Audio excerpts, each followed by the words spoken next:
咱个继续来关心天土风台，透早已经减弱做轻度风台了，因为速度较慢哦，登陆的时间慢延后。暗头开始，暴风圈会吸到东南部的陆地，恒春半岛阁有大东哦，风雨会真大。有气象专家嘛指出讲，天土的强度阁会减弱，伫登陆了后哦，风台可能就会消散。绿岛的石龙海峡乌云盖天，伫市区好是落雷停咧。伫天土风台慢慢瓦滚，天气愈来愈无稳定。南势的开元港也开始落雨。目前天土风台伊所在伫咧鹅銮鼻的南西方海面，向北边转东北边山顶动，暴风圈已经进入台湾的南方近海。估计伫咧拜五过头了后，高雄、屏东、台东加恒春半岛雨会愈来愈大。在今天下半天到明天清晨这段时间，花莲以南、高雄以南地区将会有比较明显的雨势。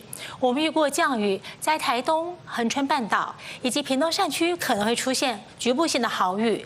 另外，在花莲和屏东的平地以及绿岛、兰屿可能会出现局部性的大雨。气象署讲，影响秋天风台变数真多。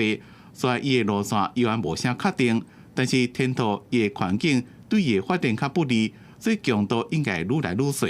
天气分析师讲，因为太平洋高压开始减弱，造成天土风台伊的引导力量变小，速度也变慢。佮加上伊行的路线比原本有期的较偏西平，中心瓦滚，甚至是登陆的时间点会向后延。